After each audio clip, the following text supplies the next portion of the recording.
Hello प्यारे बच्चों, कैसे हैं आप सभी। आपका एक बार फिर से स्वागत है आपके अपने चैनल हिंदी लवर्स में। और आज हम लेकर आए हैं अपना नया वीडियो, जिसमें आज हम और अन्य सुभाषित रत्नानी के श्लोकों को डिस्कस करेंगे आपके साथ में। तो आइए हम शुरू करते हैं अपना वीडियो।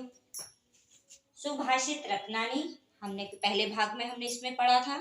सु मानी सुंदर, भाषित मानी बोले गए, रत्नानी मानी रत्न, यानी मुख से जो सुंदर सुंदर शब्द बोले जाते हैं वो शब्द रत्नों के समान ही कीमती होते हैं, इसलिए सुंदर वचनों को रत्न कहा गया, सुभाषित रत्नानी। तो ऐसे ही सुंदर सुभाषित रत्नानी में और श्लोक हैं। तो आइए हम अपने शुरुआत करते हैं।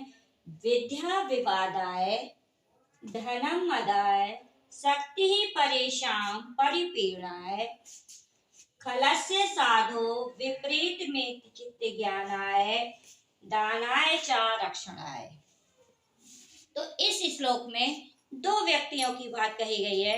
ये दो व्यक्ति, एक सज्जन व्यक्ति है और दूसरा जो है वो दुष्ट प्रकार का व्यक्ति है। तो जो उनका में स्वभाव होता है उसमें क्या अंतर होता है, तो इस श्लोक के बारे में जानते हैं। तो जो खलस्य, जो हमारा खलस्य है, तो सबसे पहले हम इसके लिए लेंगे। तो खलस्य का मतलब होता है दुष्ट व्यक्ति। तो दुष्ट व्यक्ति की विद्या मानी विद्या ज्ञान, विवादाय मानी झगड़ा। जो दुष्ट व्यक्ति होता है उसकी विद्या जो होती है, उसका ज्ञान जो होता है, केवल झगड़े के लिए होता है। धनम मदाय, धनम मानी धन पैसा, मदाय मानी अभिमान। और जो दुष्ट व्यक्ति के पास पैसा होता है उसका जो धन होता है वो केवल अभिमान करने के लिए होता है, घमंड करने के लिए होता है। शक्ति परेशान परिपीड़ाय, और जो उसकी शक्ति होती है, ताकत होती है, बल होता है। परेशान मानी दूसरों के लिए, परिपीड़ाय मानी कष्ट देने के लिए। तो जो दुष्ट व्यक्तियों की जो शक्ति होती है वो हमेशा दूसरों को कष्ट देने के लिए ही होती है।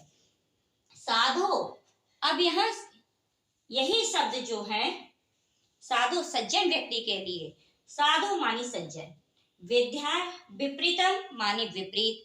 जो साधु होते हैं, जो सज्जन लोग होते हैं, उनका जो चित्त होता है, जो उनका मन होता है, स्वभाव होता है, वो दुष्ट लोगों के बिल्कुल विपरीत होता है, यानी उल्टा होता है। तो उनकी जो विद्या होती है किसके लिए होती है, क्योंकि साधु के पास भी विद्या है और दुष्ट के पास भी विद्या है, लेकिन दुष्ट की जो विद्या है वो किसके लिए है, झगड़ा करने के लिए। लेकिन जो साधु की विद्या है वो ज्ञान देने के लिए होती है। जो सज्जन पुरुष होते हैं उनके पास जो विद्या होती है वो दूसरों को ज्ञान देने के लिए होती है। दानाय, और जो साधु लोग हैं उनका जो धन है वो दूसरों को दान देने के लिए होता है। चा माने, और जो साधु लोग हैं उनकी जो शक्ति होती है वो दूसरों की रक्षा करने के लिए होती है। इस श्लोक में यह बताया गया है कि दो प्रकार के व्यक्ति हैं। अगर दुष्ट व्यक्ति को विद्या प्राप्त होती है तो वो क्या करता है, हमेशा झगड़ा करता है। और वहीं अगर सज्जन पुरुष के पास विद्या प्राप्त होती है, विद्या मिलती है, तो वो उस विद्या का उपयोग दूसरों को ज्ञान देने के लिए लगाता है। और दुष्ट व्यक्ति के पास अगर धन होता है तो वो उस धन को अभिमान के लिए, घमंड करने में खर्च करता है, उसके पे लगा देता है। और वहीं अगर सज्जन व्यक्ति के पास धन होता है तो वो दूसरों की सहायता के लिए, दूसरों को दान देने के लिए लगाता है। दुष्ट व्यक्ति की जो ताकत होती है वो हमेशा दूसरों को पीड़ा पहुंचाने के लिए, कष्ट पहुंचाने के लिए होती है। लेकिन जो सज्जन पुरुष होते हैं उनकी जो शक्ति होती है वो दुर्बल लोगों की, कमजोर लोगों की रक्षा के लिए ही काम आती है। इसके बाद हमारा अगला श्लोक है, देखिए। सहसा विदित न क्रियाम विवेकः परम पदा आपदाम वृणते ही विमर्श कारणम गुण लुब्धा स्वमेव संपदा। सहसा मानी अचानक, विद्यते मानी करते हैं, ना मानी नहीं, क्रिया मानी कार्य को, विवेक मानी बुद्धि के साथ, परम मानी बहुत ज्यादा, आपदा मानी संकट मुसीबत, पदम मानी स्थान। इसमें यह कहा गया है जो लोग किसी भी कार्य को बिना सोच विचार किए, बिना किसी से सलाह मशवरा किए हुए अचानक से उस काम को करने लगते हैं तो वही काम वही कार्य, वही स्थान उनके लिए बहुत ज्यादा बड़ी मुसीबतों का कारण बन जाता है। वृणते ही विमर्श कारणम गुण लुब्धा स्वयमेव संपदा। वृणते ही मानी चुनाव करती है, विमर्श कारणम, विमर्श मानी सलाह मशवरा, कारण मानी करने वालों का, और जो सलाह मशवरा करके किसी काम को करते हैं। गुण लुब्धा, गुण मानी गुण, लुब्धा मानी आकर्षित होकर। तो ऐसे गुणशाली मनुष्यों के गुणों पर जो अपने काम को सलाह मशवरा लेकर के सोच समझ के करते हैं, ऐसे मनुष्य के गुणों पर आकर्षित होकर के स्वयं मानी, स्वयमेव मानी अपने आप ही, संपदा मानी लक्ष्मी, जो लक्ष्मी है वह ऐसे गुणशाली पुरुषों के गुणों पर अपने आप ही आकर्षित होकर के उनका चुनाव कर लेती है। इसमें यह बताया गया कि दो प्रकार के मनुष्य होते हैं।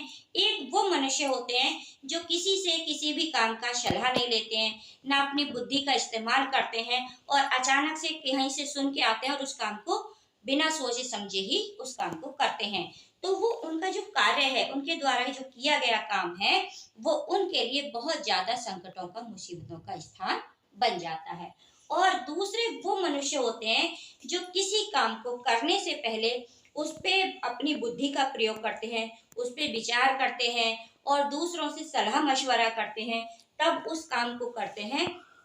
तो ऐसे मनुष्य के गुणों से आकर्षित होकर लक्ष्मी यानी धन स्वयं ही उनके पास चला आता है, अर्थात जो लक्ष्मी है वो अपने आप ही उनका चुनाव कर लेती है। अब अगला देखिए, प्रणेति या सुचरित्रे पित्रम सा पुत्रो यद भूतरेव हितम इच्छति तत्कलत्रम तन्मित्रम अद्यपि सुखे चा संक्रियम यदा एतत्रयम् जगति पूर्णे क्रतो लाभन्ते।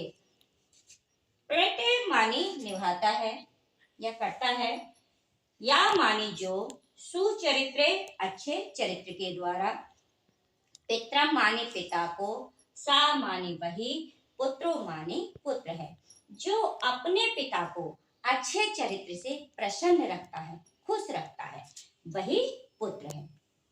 यद भूतरेव हितम इच्छति तत्कलत्रम, यद मानी जो, भूतरेव मानी चाहती है, हितम इच्छति हृदय से भलाई या कल्याण, तत् मानी वही, कलत्रम मानी पत्नी, जो हर समय हृदय से अपने पति का भला चाहती है, उसके कल्याण की कामना करती है, वही पत्नी होती है।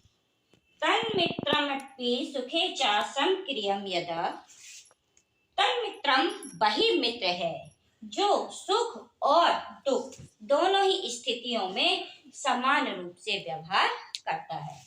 एतत् प्रियम जगति पुणे क्रतो लाभन्ते, एतत् प्रियम मानी ये तीनों, जगति मानी संसार में, पुण्य क्रतो पुण्य करने वाले को, लाभन्ते मानी प्राप्त होते हैं। इसमें यह बताया गया कि अपने चरित्र से अपने पिता को खुश रखने वाला ही बेटा होता है, और जो अपने कार्यों के द्वारा, अपने हृदय के द्वारा हर समय अपने पति का भला चाहती है, वही पत्नी होती है, और जो सुख में दुख में समान स्थितियों में समान व्यवहार करता है, वही मित्र होता है।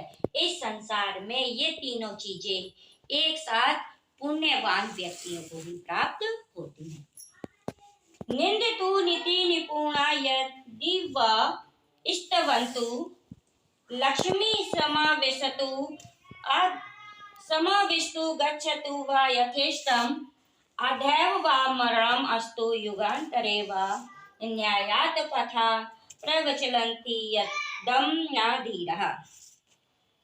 निंदतु मानी बुराई करना, नीति निपुणा, नीति मानी दैनिक व्यवहार, सांसारिक व्यवहार, निपुणा मानी कुशल, यदि मानी यदि, वा मानी चाहे, स्तुतवंता मानी प्रशंसा करना। इस श्लोक में ये कहा गया, जो संसार में, इस दुनिया में व्यवहार कुशल लोग हैं, जो इस संसार के नियम में कुशल हैं, उसके ज्यादा ज्ञाता हैं, ऐसे लोग चाहे तो हमारी बुराई करें, या चाहें वो हमारी प्रशंसा करें, तारीफ करें। स्तुवन्तु प्रशंसा करना। चाहे जो संसार में व्यवहार कुशल व्यक्ति है, चाहे तो वो हमारी बुराई करे और चाहे वह हमारी प्रशंसा करे। लक्ष्मी सम विष्टु गच्छतु व यथेष्टम।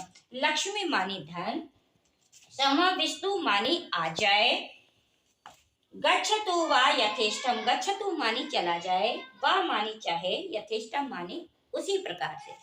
चाहे लक्ष्मी हमारे पास आ जाए अर्थात हम धनी हो जाएं, या फिर हमारे पास से धन चला जाए। अधैर्य व मरणम अस्तु युगांतरे व। अधैर्य मानी आज ही, व मानी चाहे, मरणम अस्तु मृत्यु को प्राप्त हो जाए या मर जाए। चाहे हम आज ही मर जाएं, युगांतरे व, चाहे व मानी चाहे, युगांतरे मानी युगों के बाद। चाहे हम आज मर जाएं और चाहे हम युगों के बाद मर जाएं। न्यायात पथा प्रवचलंती पदम न धीरा। न्यायात मानी न्याय के, पथा मानी रास्ते पर, प्रवचलंती मानी चलने वाले लोग, पदम मानी पैरों को, न मानी नहीं, धीरा मानी धैर्यशाली। जो धैर्यशाली लोग हैं, जो न्याय के रास्ते पर चलने वाले लोग हैं, वो इन परिस्थितियों से विचलित होकर के, घबरा करके न्याय के रास्ते से अपने पैरों को पीछे नहीं खींचते हैं या अपने पैरों को न्याय के रास्ते से नहीं हटाते हैं।